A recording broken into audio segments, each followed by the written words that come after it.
Headlines.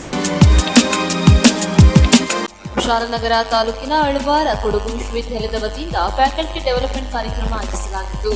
Channarayapatna ಜಿಲ್ಲಾ ಧರ್ಮಸ್ಥಳ ಜನಜಾಗೃತಿ ಸಮಿತಿಯ ನೂತನ ಅಧ್ಯಕ್ಷರಾಗಿ ಸಮಾಜ ಸೇವಕ ಮಲ್ಲಿಕಾರ್ಜುನ್ ಆಯ್ಕೆಯಾಗಿದ್ದಾರೆ. ಕಾರ್ಕಳ ತಾಲೂಕು ಗ್ಯಾರಂಟಿ ಅನುಷ್ಠಾನ ಸಮಿತಿಯ ಕಚೇರಿಯನ್ನ ಸಮಿತಿಯ ಜಿಲ್ಲಾಧ್ಯಕ್ಷರು ಉದ್ಘಾಟಿಸಿದರು.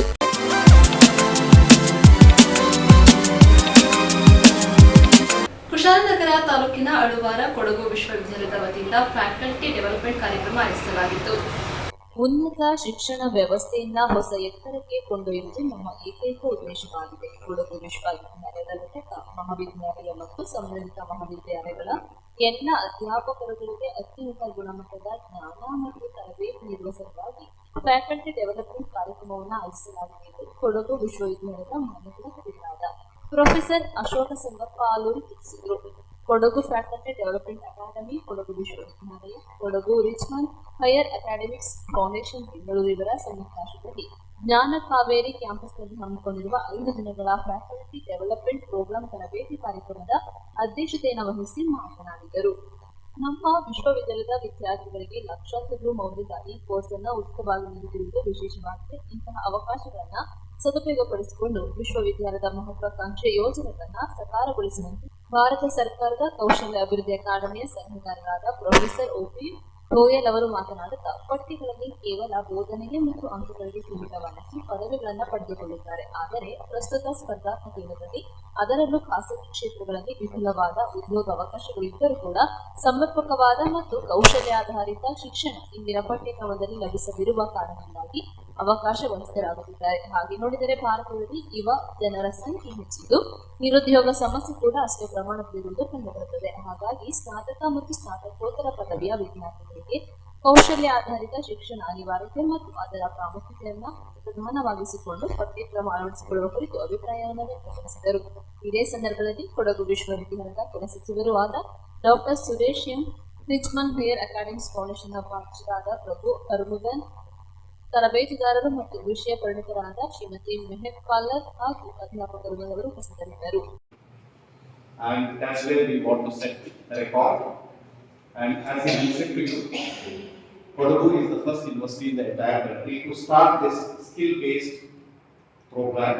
And this will be, we will decide based on the credit and based on the provisions, whether we call this as a diploma or we call this as a certificate program. And apart from your regular degree, you will have your MA, your comments, whatever you are getting. That will be your regular degree program. Along with that, you will get this 12 credit separate diploma certificate program with all courses, credits, scores given to you. And this will be at no cost to anyone. You will not pay a single penny. And again, what is expected from you, you have to spend little more time. Maybe your classes will end at 3 o'clock. You have to spend 1 hour, 2 hours extra every day to undergo these courses. These 12 courses you have to complete. You will be evaluated and you will be graded. And that will come as a, you will be doing a little more job other than the aspect of the job that is given by the university. I don't promise you immediately, but we will try to additionally compensate you with some monetary benefit so that you will also take a little more extra interest in teaching. And for this news doctor ಕೋಟೆ ಕುಶಾಲನಗರ. ನಾಪಕ್ಲುವಿನ ನೂರಂಬಾಡ ಕೋಲ್ಮನ್ನಲ್ಲಿ ಹುತ್ತರಿ ಕೋಲಾಟ ಹಮ್ಮಿಕೊಳ್ಳಲಾಗಿತ್ತು. ಇಕ್ಕುತ್ತಪ್ಪ ದೇವಡ ಪುತ್ತರಿನ ಮನೆ ಕೋಲ್ಗೆ ಕೋಯಿಲೆ ಘೋಷಣೆಯೊಂದಿಗೆ ನಾಪಕ್ಲುವಿನ ಬಿದ್ದದಂಡವಾಡಿಯ ನೂರಂಬಾಡ ಮನ್ನಲ್ಲಿ ಗ್ರಾಮಸ್ಥರ ಹಾಗೂ ಸಾರ್ವಜನಿಕರೆಲ್ಲರ ಸಮಾಗಮದಲ್ಲಿ ಸಾಂಪ್ರದಾಯಿಕ ಧಾನ್ಯಲಕ್ಷ್ಮಿಯನ್ನ ಬರಮಾಡಿಕೊಳ್ಳುವ ಹಬ್ಬದ ಸಂಭ್ರಮವನ್ನು ವಿಸ್ತರಿಸಿತು. ನಾಪೋಕ್ಲು, ಬೇತು ಮತ್ತು ಕೋಕೇರಿ ಗ್ರಾಮಗಳನ್ನು ಒಳಗೊಂಡಂತೆ ನಡೆಯುವ ಐತಿಹಾಸಿಕ ನೂರಂಬಾಡ ಕೋಲ್ಮನ್ನಲ್ಲಿ ಹುತ್ತರಿ ಕೋಲಾಟಕ್ಕೂ ಮುನ್ನ ಬೇತು ಗ್ರಾಮದ ಶ್ರೀ ಮಕ್ಕಶಾಸ್ತ್ರರು ದೇವರದಿಂದ ಸಂಪ್ರದಾಯದಂತೆ ತಕ್ಕ ಮುಖ್ಯಸ್ಥರು ದೇವರ ತಿರುವಭರಣದೊಂದಿಗೆ ಕಾಪಾಳಕಡಿ ವೇಷಧಾರಿಗಳು ಮತ್ತು ಕೊಂಬುಕೊಟ್ಟು ಬಾಲಕದೊಂದಿಗೆ ಮೆರವಣಿಗೆ ಮೂಲಕ ನೂರಂಬಾಡ ಮಣ್ಣು ಹೆಜ್ಜೆ ಹಾಕಿದರು.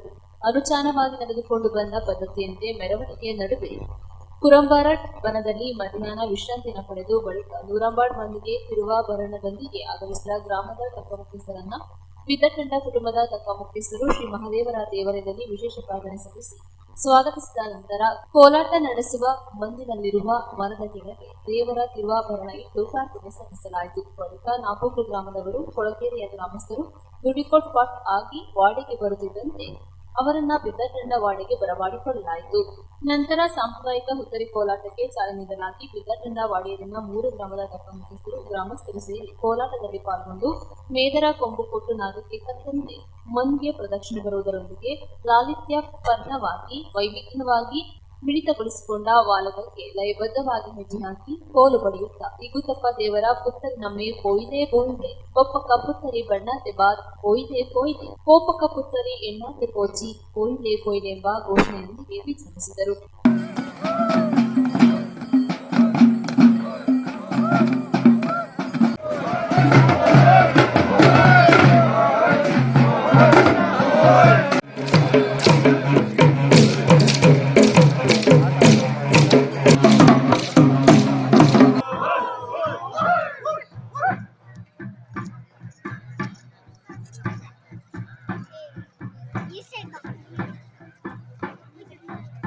ವರ್ಷ ಕೊಡಗಿನಲ್ಲಿ ನೆಟ್ಟ ಬೋಳೆನ ಕೊಯ್ಯೋ ಪದ್ಧತಿ ಹಂಗಾಯ್ತು. ಪುತ್ತರಿ ನಮ್ಮೆ ಬಿರ್ಚಾರ್ಲ ಪುತ್ತರಿ ನಮ್ಮೆ ಗೊಪ್ಪ ಆ ಪುತ್ತರಿ ನಮ್ಮರ ಕಟ್ಟು 15 ದಿವಸ ಮಿಂಜ ಇಗ್ಗದ ಪಡಲಿ ಕಟ್ಟು ಬುವ ಆ ಕಟ್ಟು ಬದಿಕ 15 ದಿವಸ ಕಟ್ಟನ ಮಲ್ಮತ್ತು ಹೋಯ್ತು ಮುಚ್ಚಿತಾನ ಪಿಂಜ ಆಂಜ ಮಿಂಜ ಇರ್ಲೇಡು ಕೈಚಿ ತಾನ ಪಿಂಜ ಬಯ್ಯಾಡಾಯ್ತು ಕಲಾರ್ಚ ನಮ್ಮೆ ಹೋಯ್ತು ಕಲಾರ್ಚ ನಮ್ಮೆ ಕಂಜಿತ್ತು ಸಂಜೆ ಕಟ್ಟು ಮುರಿಸಿತ್ತು. ಅಲ್ಲಿಂದ ಊರಲ್ಲಿ ದಂಡ ದಿವಸ ಮಂದು ಕೋಲಾಟ ಆಯಿತು. ಅಲ್ಲಿಂದ ಇಂದು ನಾಡು ಮಂದು ಇದು 100 ನಾಡು ಮಂದು ಮಕ್ಕಿ ಸಾರ್ತವ್ರ ದೇವ ಮಂದು ಇದು ಕೊಡಗಲೆ ಪ್ರಖ್ಯಾತ ಅಂತವ್ರ ಮಂದು ಇದು ಮಕ್ಕಿ ಸಾರ್ತಾವು ಇಲ್ಲಿ ಕಾಲಕ್ಕೆ ದಂಡಪುರಿ ಬಪ್ಪ ಏನಂಗಲ್ಲ ಅಂತೆ ಮಕ್ಕಿ ಸಾರ್ತಾವ ಬೈತುಣ್ಯ ಬಂತು ನಳನಿ ಪಕ್ಕ ಇಲ್ಲಿ ಗುರುಪನ್ನಪ್ಪನ ಖಂಡಿತು ಗುರುಪನ್ನಪ್ಪನ ಜೊತೆಲ್ಲ ಕೊಟ್ಟಬಿತ್ತು ಜಾಗ ತೊಗೊಂಡಪ್ಪ ಇಂದಿಕ ಮಕ್ಕಿಲಂತ ನೆಲ ನಿಂದಿತ್ತು. ಅಂದ ನೆಲ ನಿಂದಲ್ಲಿ ನೀ ಅಕ್ಕ ಈ ಪುನಃ ಬಪ್ಪೆ ನನ್ನಕ್ಕ ಅನ್ನನೆ ಬಿರ್ಚಾರ್ಲ ದಂಡ ದಿವಸ ಇಲ್ಲಿ ಬಪ್ಪಿ ನನ್ನೀತು ಅನ್ನನೆ ಇದು 100 ನಾಡು ದೇವ ಮಂದಾಯ್ತು ಆಯ್ತು. ಇಂದಿಕ 4 ಗ್ರಾಮಕ್ಕಳು ಕೂಡಿಕೊಂಡು ಕೋಲಾಟ ಕಳಿಸಿತ್ತು. ಇಂದು ನಾಳೆ ಕೋಲಾಟ ಕಳಿಸಿತ್ತು ಉತ್ತರ ಕೋಲನ್ನು ನಡೆಸ್ತಾರೆ. ಪ್ರಯುಕ್ತ ವರ್ಷ ಪ್ರತಿ ಎಲ್ಲ ಶಾಲೆ ಕಾಲೇಜುಗಳಿಗೆ ರಜೆ ಘೋಷಿಸುತ್ತಿದ್ದರು. ಯಾಕೆಂತೇಳಿದರೆ ಇಲ್ಲಿ ಸ್ವಲ್ಪ ಸಂಸ್ಕೃತಿ ಸಂಸ್ಕಾರ ಕಲಿಯೋದಿದೆ, ತಿಳಿಯೋದಿದೆ, ನೋಡೋದಿದೆ. ಆದರೆ ಈ ವರ್ಷ ಯಾಕೆಂತ ಗೊತ್ತಿಲ್ಲ, ಯಾವುದೇ ಆಡಳಿತ ಮಂಡಳಿಯು ಯಾವುದೇ ಶಾಲೆ ಕಾಲೇಜುಗಳಿಗೆ ರಜೆ ನಿರ್ಬಂಧಿಸಿದ್ದಾರೆ, ರಜೆ ಘೋಷಣೆ ಮಾಡಲಿಲ್ಲ. ಕಾರಣ ಏನು ಅಂತ ಗೊತ್ತಿಲ್ಲ. ಆದರೆ ಇನ್ನು ಮುಂದಕ್ಕೆ ಸಂಬಂಧಪಟ್ಟ ಇಲಾಖೆಯರು ಇದರ ಬಗ್ಗೆ ಗಂಭೀರವಾಗಿ ಪರಿಗಣಿಸಿ ಈ ಬಿದ್ದಾಟನ ವಾಡೆಯಲ್ಲಿ ನಡೆಯುವ 100 ಮಂದಿನಲ್ಲಿ ನಡೆಯುವ ಈ ಸಾಂಸ್ಕೃತಿಕ ಕೋಲಾಟಕ್ಕೆ ಬರೋ ವರ್ಷದಿಂದ ಕಂಪಲ್ಸರಿ ರಜೆ ಘೋಷಿಸಬೇಕು ಅಂತೇಳಿ ನಾವು ಊರವರ ಪರವಾಗಿ ನಾಡಿನವರ ಪರವಾಗಿ ಆಗ್ರಹಿಸುತ್ತೇವೆ. ಚನ್ನರಾಯಪಟ್ಟಣ ಜಿಲ್ಲಾ ಧರ್ಮಸ್ಥಳ ಜನಜಾಗೃತಿ ಸಮಿತಿಯ ನೂತನ ಅಧ್ಯಕ್ಷರಾಗಿ ಸಮಾಜ ಸೇವಕರಾದ ಮಲ್ಲಿಕಾರ್ಜುನ್ ಅವಿರೋಧವಾಗಿ ಆಯ್ಕೆಯಾಗಿದ್ದಾರೆ. ಚನ್ನರಾಯಪಟ್ಟಣ ಜಿಲ್ಲಾ ಧರ್ಮಸ್ಥಳ ಜನಜಾಗೃತಿ ಸಮಿತಿಯ ನೂತನ ಅಧ್ಯಕ್ಷರಾಗಿ ಸಮಾಜ ಸೇವಕ ಮಲ್ಲಿಕಾರ್ಜುನ್ ಅವರು ಅವಿರೋಧವಾಗಿ ಆಯ್ಕೆಯಾಗಿದ್ದಾರೆ. ಈ ಹಿಂದಿನ ಅಧ್ಯಕ್ಷರಾಗಿದ್ದ ಜಯರಾಮ್ ತೋಟೆಯವರ ಅವಧಿಯು ಮುಕ್ತಾಯಗೊಂಡ ಹಿನ್ನೆಲೆಯಲ್ಲಿ ಕಾರ್ಯಕಾರಿ ಸಮಿತಿಯ ಸದಸ್ಯರು ನೂತನ ಅಧ್ಯಕ್ಷರಾಗಿ ಸಮಾಜ ಸೇವಕ ರಾಜ್ಯ ಆರ್ಟಿಒ ಅಧಿಕಾರಿಗಳ ಸಂಘದ ಅಧ್ಯಕ್ಷರಾದ ಮಲ್ಲಿಕಾರ್ಜುನ್ ಅವರನ್ನ ಅವಿರುದ್ಧವಾಗಿ ಆಯ್ಕೆ ಮಾಡಿದರು. ನೂತನ ಉಪಾಧ್ಯಕ್ಷರಾಗಿ ಕಿಕ್ಕೇರಿಯ ನಳಿನಿ, ಚನ್ನರಾಯಪಟ್ಟಣ ಉಮೇಶ ಕುಕ್ಕುಟಸ್ವಾಮಿ ಆಯ್ಕೆಯಾದರು. ಧರ್ಮಸ್ಥಳ ಗ್ರಾಮಾಭಿವೃದ್ಧಿ ಯೋಜನೆಯ ಮೈಸೂರು ವಿಭಾಗದ ಪ್ರಾದೇಶಿಕ ನಿರ್ದೇಶಕರಾದ ಜಯರಾಮ್ ಮೆಲಿಕಾಯ ಮಾತನಾಡಿ, ಮಲ್ಲಿಕಾರ್ಜುನ್ ಅವರು ಜನಜಾಗೃತಿ ಸಮಿತಿಯ ನೂತನ ಅಧ್ಯಕ್ಷರಾಗಿ 3 ವರ್ಷಗಳ ಅವಧಿಗೆ ಆಯ್ಕೆಯಾಗಿದ್ದು, ಯೋಜನೆಯ ಜನಪರ ಕಾರ್ಯಕ್ರಮಗಳನ್ನು ಶ್ರೀಸಾಮಾನ್ಯರು ಹಾಗೂ ಬಡ ಜನರಿಗೆ ತಲುಪಿಸುವ ಮೂಲಕ ಆರೋಗ್ಯವಂತ ಸಮಾಜ ನಿರ್ಮಾಣಕ್ಕೆ ಕೈಜೋಡಿಸಿ ಕೆಲಸ ಮಾಡಲಿ ಎಂದು ಶುಭ ಹಾರೈಸಿದರು. ನೂತನ ಅಧ್ಯಕ್ಷರಾಗಿ ಆಯ್ಕೆಯಾದ ಮಲ್ಲಿಕಾರ್ಜುನ್ ಮಾತನಾಡಿ, ಮಹಿಳಾ ಸಬಲೀಕರಣದ ಮೂಲಕ ವೃತ್ತಿ ಕೌಶಲ್ಯ ಮಾರ್ಗದರ್ಶನಕ್ಕೆ ಒತ್ತು ನೀಡಿ ಕೆಲಸ ಮಾಡಿ ಯೋಜನೆಯ ಫಲವು ಫಲಾನುಭವಿಗಳಿಗೆ ತಲುಪುವಂತೆ ಬದ್ಧತೆಯನ್ನು ದುಡಿಯುತ್ತೇನೆ ಎಂದರು. ಜಿಲ್ಲಾ ನಿರ್ದೇಶಕರಾದ ಕೇಶವ ದೇವಾಂಗ, ಸಮಿತಿಯ ನಿರ್ದೇಶಕರಾದ ಜಗನ್ನಾಥ್, ಕುಮಾರ್, ಜ್ಯೋತಿ, ನಳಿನಿ, ಕೊಟ್ಟೆ ಮಂಜು, ದೇವರಾಜು, ಕೆಎಸ್ ರಾಜೇಶ್, ಪ್ರಸನ್ನಕುಮಾರ್, ಸುನೀತಾ, ಭಾರತಿ, ನಾರಾಯಣಗೌಡ, ಶಿವರಾಮ, ಸುಧಾ, ಶಾಲಿನಿ, ಚಂದ್ರಗೌಡ, ವಿರೂಪಾಕ್ಷ, ಹರಿನಾಥಿ, ತಾಲೂಕು ಯೋಜನಾಧಿಕಾರಿಗಳಾದ ತಿಲಕ್ರಾಜ್, ವೀರೇಶಪ್ಪ, ಪ್ರಸಾದ್, ಸೂರ್ಯನಾರಾಯಣ, ಸದಾಶಿವ ಕುಲ, ಪ್ರೇಮ್ ಕುಮಾರ್, ವಿ ರಾಜಶೇಖರ್, ಬಳ್ಳೆಕೆರೆ ಮಂಜುನಾಥ್, ಕೆಆರ್ ನೀಲಕಂಠ, ಕಿಕ್ಕೇರಿ ಬಲರಾಮ್ ಮತ್ತಿತರರು ಉಪಸ್ಥಿತರಿದ್ದರು. ಚನ್ನರಾಯಪಟ್ಟಣ ಜಿಲ್ಲಾ ಜನಜಾಗೃತಿ ವೇದಿಕೆಯ ನೂತನ ಅಧ್ಯಕ್ಷರಾಗಿ ಆಯ್ಕೆಯಾಗಿರುವ ಆರ್ಟಿಒ ಮಲ್ಲಿಕಾರ್ಜುನ್ ಸರ್ ಅವರಿಗೆ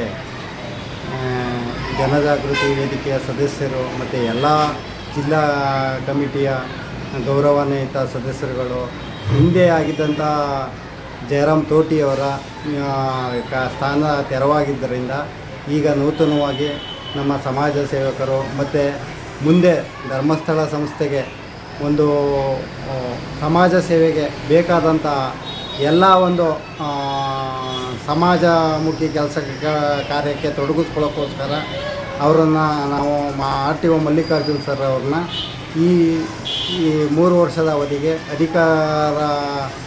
ಅಧ್ಯಕ್ಷರಾಗಿ ಆಯ್ಕೆ ಮಾಡಿರುತ್ತೇವೆ. ಅದರ ಉದ್ದೇಶದಿಂದ ಈ ಚನ್ನರಾಯಪಟ್ಟಣ ಜಿಲ್ಲೆಯ ಸಮಸ್ತ ಎಲ್ಲ ಧರ್ಮಸ್ಥಳ ಸಂಘ ಸಂಸ್ಥೆಗಳ ಪರವಾಗಿ ಅವರಿಗೆ ಅಭಿನಂದನೆಗಳನ್ನು ಸಲ್ಲಿಸ್ತಾ ಮುಂದಿನ ದಿನಗಳಲ್ಲಿ ಧರ್ಮಸ್ಥಳ ಸಂಘದ ಒಂದು ಶ್ರೇಯೋಭಿವೃದ್ಧಿಗೆ ಇನ್ನೂ ಹೆಚ್ಚಿನದಾಗಿ ದುಡಿಲಿ, ಸಮಾಜಮುಖಿ ಕೆಲಸಗಳನ್ನು ಮಾಡಲಿ ಅಂತ ನಾವು ಈ ಮೂಲಕ ಅವರಲ್ಲಿ ಆಶಿಸ್ತಾ ಇದ್ದೀವಿ. ನಿಮ್ಮ ಹೆಸರು? DC ಕುಮಾರು, ಜನಜಾಗೃತಿ ವೇದಿಕೆ ಸದಸ್ಯರು, ಚನ್ನರಾಯಪಟ್ಟಣ ತಾಲೂಕು, ಕಿಕ್ಕೇರಿ ತಾಲೂಕು, ಚನ್ನರಾಯಪಟ್ಟಣ ಜಿಲ್ಲೆ. ನ್ಯೂಸ್ ತಗೋಕ್ಕಾಗಿ ಡಾಕ್ಟರ್ ಕ್ಯಾರ್ಪೇಟೆ. ಕಾರ್ಕಳ ತಾಲೂಕು ಗ್ಯಾರಂಟಿ ಅನುಷ್ಠಾನ ಸಮಿತಿಯ ಕಚೇರಿಯನ್ನ ಸಮಿತಿಯ ಜಿಲ್ಲಾಧ್ಯಕ್ಷರಾದ ಅಶೋಕ್ ಕೊಡವೂರು ಉದ್ಘಾಟಿಸಿದರು. ಚುನಾವಣೆ ಸಂದರ್ಭ ಕಾಂಗ್ರೆಸ್ ಪಕ್ಷವು ನೀಡಿದ ಪಂಚ ಯೋಜನೆಗಳನ್ನು ಜನಸಾಮಾನ್ಯರಿಗೆ ತಲುಪಿಸಿದ ಸಂತೃಪ್ತಿ ಸಿದ್ದರಾಮಯ್ಯ ಕಾಂಗ್ರೆಸ್ ಸರ್ಕಾರಕ್ಕಿದೆ ಎಂದು ಗ್ಯಾರಂಟಿ ಅನುಷ್ಠಾನ ಸಮಿತಿಯ ಜಿಲ್ಲಾಧ್ಯಕ್ಷ ಅಶೋಕ್ ಕೊಡವೂರು ತಿಳಿಸಿದರು.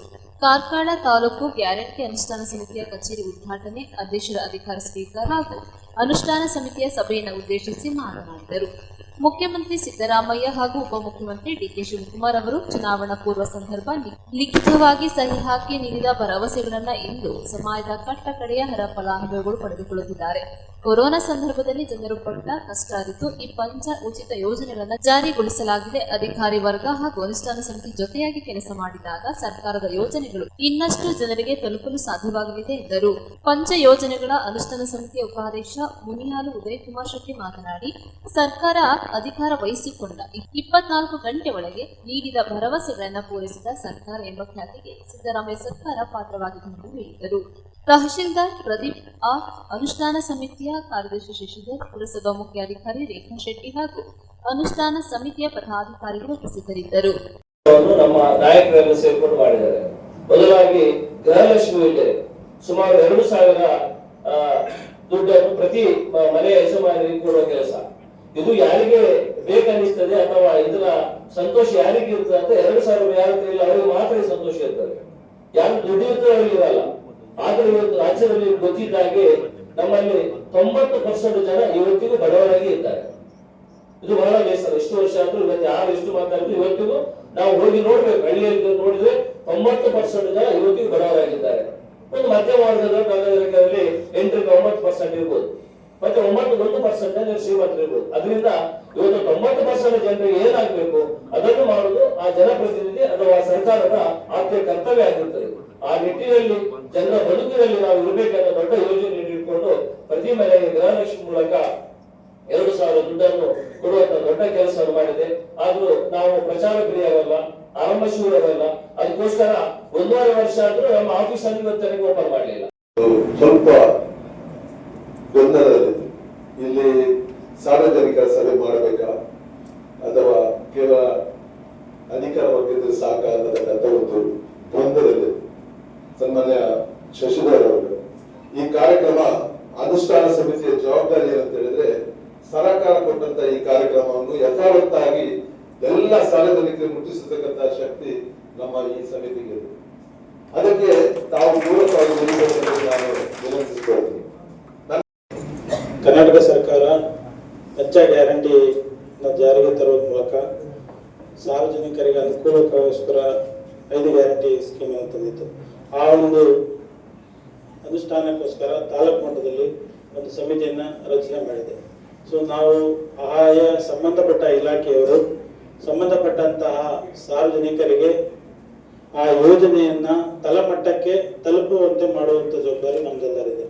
ಹಾಗಾಗಿ ನಾವೆಲ್ಲರೂ ಕೂಡ ತಮ್ಮ ಜವಾಬ್ದಾರಿನ ಅರಿತು ಸಾರ್ವಜನಿಕರಿಗೆ ಅನುಕೂಲ ಮಾಡಿಕೊಡುವ ಉದ್ದೇಶದಿಂದ ಈ ಒಂದು ಏನು 5 ಸ್ಕೀಮ್ ಇದೆ, ಪಂಚ ಗ್ಯಾರಂಟಿ ಸ್ಕೀಮ್, ಆ ಒಂದು ಎಲ್ಲ ಅನುಷ್ಠಾನ ಮಾಡುವ ಜೊತೆಗೆ ಸಾರ್ವಜನಿಕರೊಂದಿಗೆ ನಾವೆಲ್ಲರೂ ಸೇರುವಂತ ಹೇಳ್ತಾ, ಅದೇ ರೀತಿ ಈ ಒಂದು ಕಾರ್ಕಳದಲ್ಲಿರುವಂಥ ಎಲ್ಲ ಸಾರ್ವಜನಿಕರಿಗೆ ಈ ಗ್ಯಾರಂಟಿಯ ಫಲಾನುಭವಿಗಳಿಗೆ ಎಲ್ಲರೂ ತಲುಪಿಸುವಂತೆ ನಾವೆಲ್ಲರೂ ಮಾಡುವಂತೆ ಅಂತ ನನಗೊಂದು ಅವಕಾಶ ಮಾಡಿಕೊಡೋದಕ್ಕೆ ನಮ್ಮೆಲ್ಲರಿಗೂ ಮಾಡಿ ಜನರಿಗೆ ಮುಟ್ಟಿಸ್ಲಿಕ್ಕೆ ಈ ಒಂದು ಸಭೆ ಅಂತ ಹೇಳಲಿಕ್ಕೆ ನಾನು ಇಚ್ಛೆ ಪಡ್ತೇನೆ.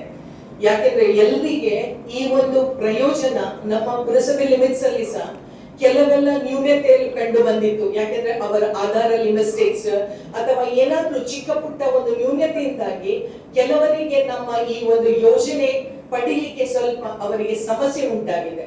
ಹಾಗಾಗಿ ಯಾವುದೇ ಆಗಲಿ ಈ ಸರ್ಕಾರದ ನಮ್ಮ ಯೋಜನೆಯನ್ನು ಜನರಿಗೆ ತಲುಪಿಸಲಿಕ್ಕೆ ನಾವು ಎಲ್ಲರೂ ಪರಿಶ್ರಮ ಪಡಬೇಕಾಗ್ತದೆ.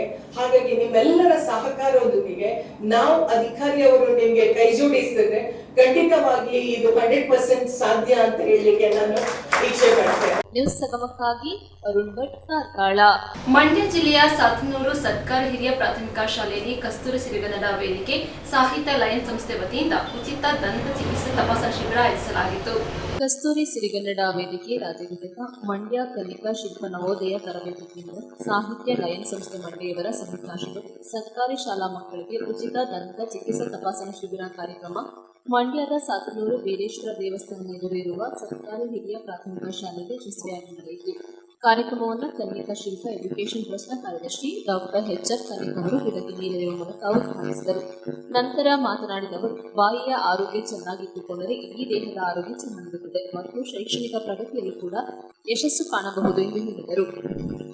ಅಖಿಲ ಭಾರತ 87ನೇ ಕನ್ನಡ ಸಾಹಿತ್ಯ ಸಮ್ಮೇಳನ ಪ್ರಚಾರ ಸಮಿತಿ ಸದಸ್ಯ ಜಿಲ್ಲಾ ಉಪಾಧ್ಯಕ್ಷ ವಕೀಲರಾದ ಎಂ ಗುರುಪ್ರಸಾದ್ ಮಾತನಾಡಿ, 87ನೇ ಅಖಿಲ ಭಾರತ ಕನ್ನಡ ಸಾಹಿತ್ಯ ಸಮ್ಮೇಳನ ಮಂಡ್ಯದಲ್ಲಿ ನಡೆಯುತ್ತಿರುವುದು ಹೆಮ್ಮೆಯ ವಿಷಯ.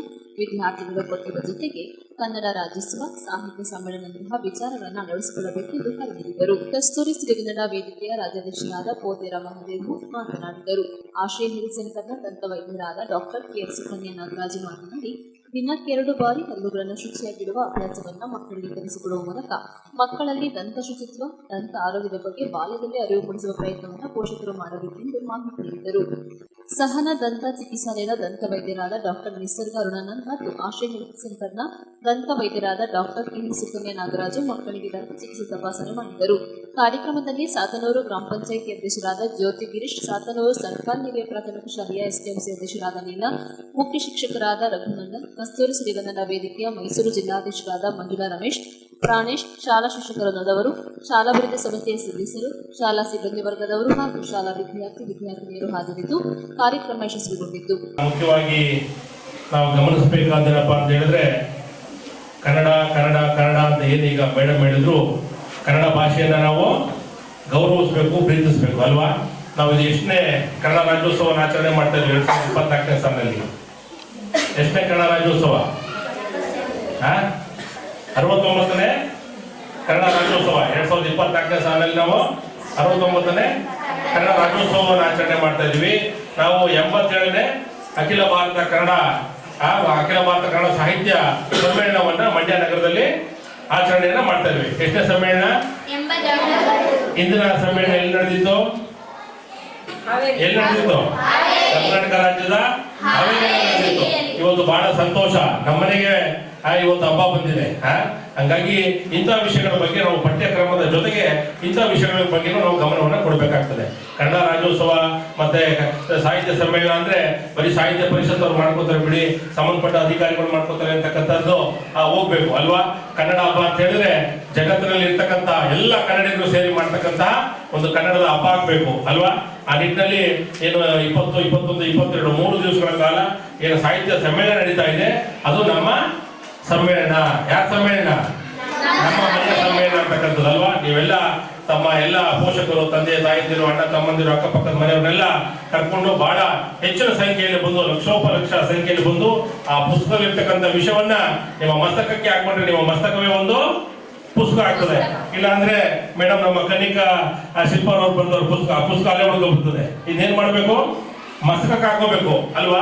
ಆ ರೀತಿಯಲ್ಲಿ ಸಾಹಿತ್ಯ ಸಮ್ಮೇಳನದಲ್ಲಿ ಹಲವಾರು ಈ ರಾಜ್ಯ, ರಾಷ್ಟ್ರ, ಅಂತಾರಾಷ್ಟ್ರೀಯ ಮಟ್ಟದಿಂದ ಅನೇಕ ಚಿಂತಕರು ಬರ್ತಾ ಇದ್ದಾರೆ. ಅವರ ನುಡಿಗಳನ್ನ ಹೇಳ್ತಾರೆ. ಹೈಕೋರ್ಟ್ ಸುಪ್ರೀಂ ಕೋರ್ಟಿನ ನ್ಯಾಯಮೂರ್ತಿಗಳು ಬರ್ತಾ ಇದ್ದಾರೆ, ಕರ್ನಾಟಕ ರಾಜ್ಯದ ಮುಖ್ಯಮಂತ್ರಿಗಳು ಬರ್ತಾ ಇದ್ದಾರೆ, ಹಾಗೆ ಅನೇಕ ಗಣ್ಯರು ಬಂದು ಅವರ ಅನುಭವ ಮಾತುಗಳನ್ನ ನಮ್ಗೆ ಹೇಳ್ತಾರೆ. ಸ್ವಾತಂತ್ರ್ಯ ಪೂರ್ವದಲ್ಲಿ ಜನಿಸಿದಂತಹ ಏನು ನಮ್ಮ ಸಮ್ಮೇಳನಾಧ್ಯಕ್ಷರು ಇವತ್ತು ಅವರು ಬಂದು ಅವರ ನುಡಿಮುತ್ತುಗಳನ್ನು ಹೇಳ್ತಾರೆ. ಅವರ ಅನುಭವವನ್ನ ನಾವು ತಗೋಬೇಕಾಗ್ತದೆ ಅಲ್ವಾ? ಅನುಭವ ಎಲ್ಲಿ ಸಿಗ್ತದೆ? ಎಲ್ಲಿ ಸಿಗುತ್ತೆ? ಪುಸ್ತಕಗಳನ್ನ ಓದುವಂತ ಸಂದರ್ಭದಲ್ಲಿ, ಮತ್ತೆ ಇಂಥ ಕಾರ್ಯಕ್ರಮಗಳನ್ನ ಆಯೋಜನೆ ಮಾಡಿದಂತ ಸಂದರ್ಭದಲ್ಲಿ, ಮತ್ತೆ ಹಿರಿಯರ ಏನು ನುಡಿಮುತ್ತುಗಳು ಇರ್ತದೆ ಅಂತ ಸಂದರ್ಭದಲ್ಲಿ ನಮ್ಗೆ ಅನುಭವಗಳು ಸಿಗ್ತದೆ. ಆ ನಿಟ್ಟಿನಲ್ಲಿ ಇಂಥ ವಿಷಯಗಳನ್ನ ನಾವು ತಗೋಬೇಕಾಗ್ತದೆ. ಅದರ ನಿಟ್ಟಿನಲ್ಲಿ ಬಹಳ ವಿಶೇಷವಾಗಿ 3 ದಿವಸಗಳ ಕಾರ್ಯಕ್ರಮ ಏನ್ ಜರುಗ್ತಾ ಇದೆ ತಾವೆಲ್ಲ ಹಾಜರಾಗಬೇಕು ಅಂತಕ್ಕಂಥ ಮಾತನ್ನ ಈ ಸಂದರ್ಭದಲ್ಲಿ ಮತ್ತೊಮ್ಮೆ ಹೇಳ್ತಾ, ಮೇಡಮ್ ಹೇಳಿದಾಗೆ ದಂತ ಅಂತಕ್ಕಂಥದ್ದು ಬಹಳ ಮುಖ್ಯವಾದದ್ದು. ಏನು 12ನೇ ಶತಮಾನದಲ್ಲಿ ಬಸವಣ್ಣವರು ನುಡಿದರೆ ಮುತ್ತಿನ ಆನಂದಿರಬೇಕು, ನುಡಿದರೆ ಮಾಣಿಕ್ಯದ ದೀಪ್ತಿ ಎದ್ದಿರಬೇಕು, ನುಡಿದರೆ ಲಿಂಗ ಮೀಸಿ ಹೌದೌದನ್ನಬೇಕು ಅಂದ್ರು. ನಾವು ನುಡಿಬೇಕಾದ್ರೆ ನಮ್ ದಂತ ಏನಾಗಿರ್ಬೇಕು? ಚೆನ್ನಾಗಿರ್ಬೇಕು. ಇಲ್ಲ ಅಂದ್ರೆ ನಾವು ನುಡಿಕೆ ಯಾರು ದಂತ ಚೆನ್ನಾಗಿ ಅವ್ರು ಮಾತಾಡಕ್ಕೆ ಹೋಗುದ್ರೆ ಮುಖ ಮುಚ್ಕೊಂತ ಇರ್ತಾರೆ. ಏನ್ ಮೇಡಮ್ ಅಲ್ವಾ? ಸಾಕಷ್ಟು ಇದೊಂದು ಅನುಭವ. ಈ ಸಾಕಷ್ಟು ಹೀರೋಯಿನ್ಗಳು ಆಗ್ಬೋದು, ಮಾಸ್ಕ್ ಹಾಕೊಂಡ್ಬಿಡ್ತಾರೆ ಕೆಲವರು, ಮಾತಾಡೋದಿಲ್ಲ. ಸಿನಿಮಾದಲ್ಲಿ ಆ ಕಡೆ ಈ ಕಡೆ ತಿರುಗಿಕೊಂಡು ಮಾತ್ರ ಸ್ವಲ್ಪ ಟೇಕ್ ತಗೋತಾ ಇರ್ತಾರೆ, ಅವ್ರ ಡೈಲಾಗ್ ಹೇಳ್ತಾ ಇರ್ತಾರೆ. ಎಷ್ಟೋ ಜನಕ್ಕೆ ಸೈಡ್ ಇಂದ ಕ್ಯಾಮ್ರಾ ಹಿಡಿತಾ ಇರ್ತಾರೆ, ಅಲ್ಲೇ ತೋರಿಸೋದಿಲ್ಲ. ಎಷ್ಟೋ ಸಿನಿಮಾಗಳಲ್ಲಿ ನೋಡಿರ್ಬೋದು. ಹಂಗಾಗಿ ಮನುಷ್ಯನಿಗೆ ಬರೀ ದಂತ ಒಂದೇ ಇಲ್ಲ, ಪ್ರತಿಯೊಂದು ಅಂಗಾಂಗಗಳು ಚೆನ್ನಾಗಿರ್ಬೇಕು. ಇವತ್ತು ಸದೃಢ ಸಮಾಜವನ್ನು ನಿರ್ಮಾಣ ಮಾಡಬೇಕಾದ್ರೆ ಮನುಷ್ಯನ ದೇಹ ಬಹಳ ಮಾನಸಿಕವಾಗಿ ದೈಹಿಕವಾಗಿ ಎರಡೂ ಚೆನ್ನಾಗಿರ್ಬೇಕು ಅಲ್ವಾ? ಅಂತ ಸಂದರ್ಭದಲ್ಲಿ ನಾಡನ್ನ ಕಟ್ಟಲು ಸಾಧ್ಯವಾಗ್ತದೆ. ಹಾಗಾಗಿ ನಾವು ಪ್ರತಿನಿತ್ಯ ಅವ್ರು ಹೇಳ್ದಂಗೆ 2 ಬಾರಿ ಹಲ್ಲನ್ನ ಉಜ್ಜುವಂಥದ್ದಾಗ್ಬೋದು, ಬಾಯಿನ ಏನೇ ತಿಂದ್ರು ಸಹ ಪದೇ ಪದೇ ದಿನಕ್ಕೆ 7-8 ಬಾರಿ ಬಾಯಿನ ಮುಕ್ಕಳಿಸುವಂಥದ್ದಾಗ್ಬೋದು, ಸಿಹಿ ಪದಾರ್ಥಗಳನ್ನ ಆದಷ್ಟು ಕಡಿಮೆ ತಿನ್ನುವಂಥದ್ದು, ಚಾಕ್ಲೇಟ್ಗಳನ್ನ ಕಡಿಮೆ ತಿನ್ನುವಂಥದ್ದು, ಇದೆಲ್ಲ ಇದ್ದಂಥ ಸಂದರ್ಭದಲ್ಲಿ ಕೈ ಬಾಯಿಗೆ ಹಾಕ್ತಾ ಇದ್ದೀನಿ ಹೇಳ್ತಾ ಇದ್ದಂಗೆ ಆಗ್ತದೆ. ಹಾಗಾಗಿ ಪದೇ ಪದೇ ಈ ಕೈಯಿಂದ ಏನೋ ಯಾಕೋ ಸೆಕೆಂಡ್ ಕೊಟ್ಟಿರ್ತೀವಿ, ಅವರಲ್ಲಿ ವೈರಸ್ ಇರುತ್ತೆ, ಯಾವುದೋ ವಸ್ತುಗಳನ್ನು ಮುಟ್ಟಿರ್ತೀವಿ, ಬಾಯಿಗೆ ಹಾಕ್ತಕ್ಕಂಥದ್ದು, ಇಂಥದ್ದೆಲ್ಲ ಅವಾಯ್ಡ್ ಮಾಡಬೇಕು ಅಲ್ವಾ? ಈಗ ಪದೇ ಪದೇ ಕೈ ತೊಳೆಯುವ ಕಾರ್ಯಕ್ರಮ ಅಂತಿದೆ, ಸರ್ಕಾರಿ ಕಾರ್ಯಕ್ರಮ.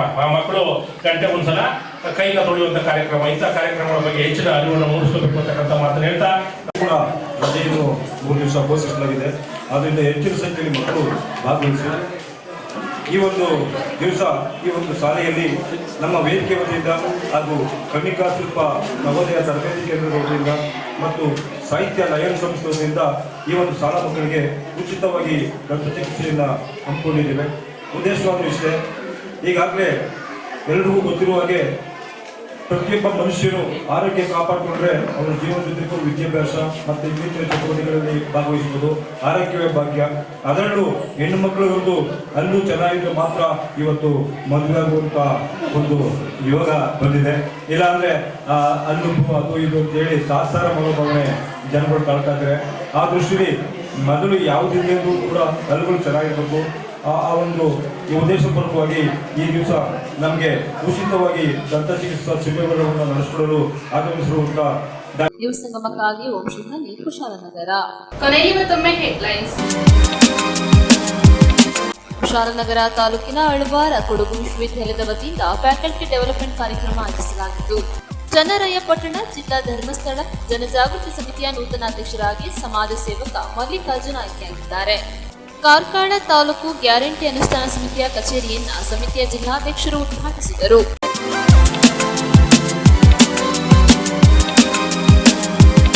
ಇಲ್ಲಿಗೆ ನ್ಯೂಸ್ ಸಂಗಮ ಮುಕ್ತಾಯವಾಯಿತು. ಸುದ್ದಿ ಮಾಹಿತಿ ಮನರಂಜನೆಗಾಗಿ ನೋಡ್ತಾ ಇರಿ ಸಂಗಮ ಟಿವಿ. ವಂದನೆಗಳೊಂದಿಗೆ ಸುಪ್ರೀತಾ ಎಲ್ಎನ್.